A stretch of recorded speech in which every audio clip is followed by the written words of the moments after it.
And on the Newsmaker hotline, our good friend, our legal analyst, Joe DiGenova, is on the line. Joe, good morning to you. How are you? Doing great. We're happy to have you. Supreme Court hears an Arizona voter law today, and let me just read this little story. The U.S. Supreme Court will hear arguments today on an Arizona voter registration law. The law requires people who don't have a driver's license issued after 1996 to provide a birth certificate or passport to prove that they are indeed U.S. citizens. What's likely to happen here? Well, that's an unclear one. The issue of voter registration and the proper identification necessary has already been before the Supreme Court. As you know, a number of years ago, the Supreme Court ruled that having photo IDs at polling places, requiring those, was completely consistent with fairness and the integrity of the voting system. In fact, that opinion was written by John Paul Stevens, a liberal on the court. So I think that this is a 50-50 case because of the situation. I'm not sure. I think the court is leaning towards sustaining laws like this, and we'll see. We'll see. You never know with this court, but I think they're going to allow this. All right. The other thing that's happening is apparently we're going to hear the President Barack Obama is going to nominate a guy from the Justice Department by the name of Thomas Perez to be the new Secretary of Labor. This guy comes from the Civil Rights Division. What do we know about him? Well, he's a pretty left-wing fellow. He used to run something called Casa de Maryland, which was a Latino organization in the state of Maryland, which fought for the rights of illegal immigrants to get them tuition, get them driver's licenses, you name it. He actually took $1.8 million from Hugo Chavez in 2008. $1.5 million from Hugo Chavez in 2008.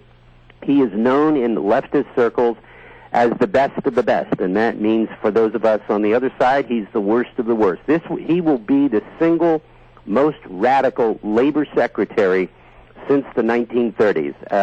It's not an understatement to say that Thomas Perez is the single most radical labor person ever to have been employed by the United States government. And when I say radical, I mean leftist. Do you think the NLRB problem with the unconstitutional appointments by the president was a problem?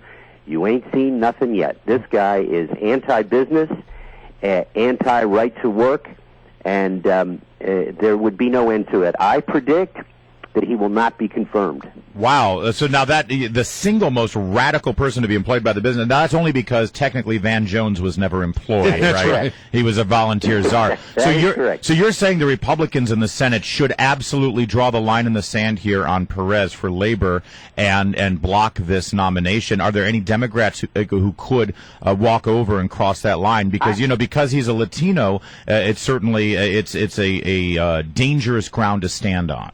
I think the Democrats are kind of boxed in by their ideology.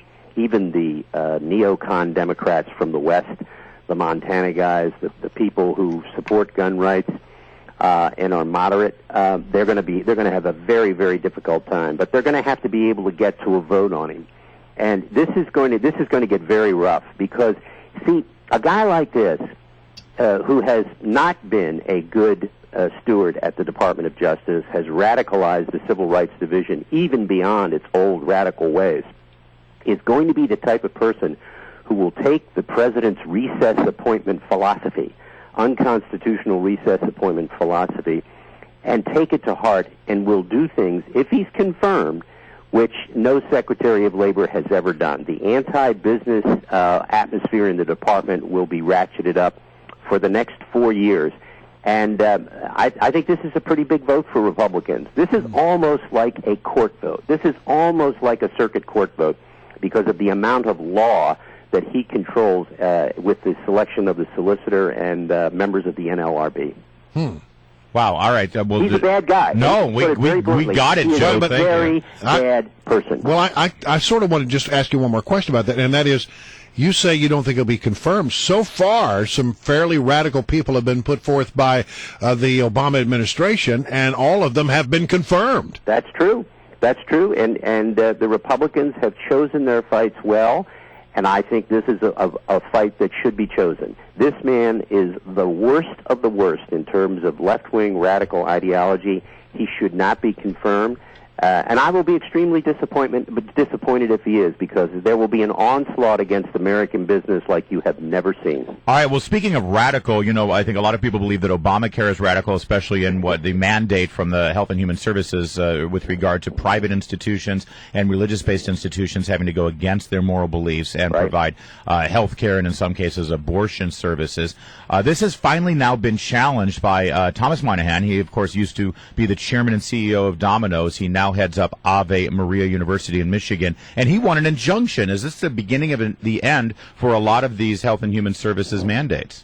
Well, I think this is one of the many Achilles heels of the Obamacare, and that is the conflict between that law and religious freedom under the First Amendment.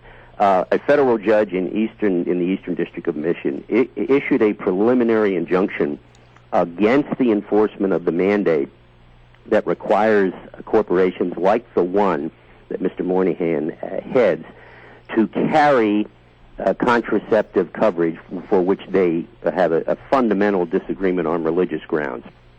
And he won.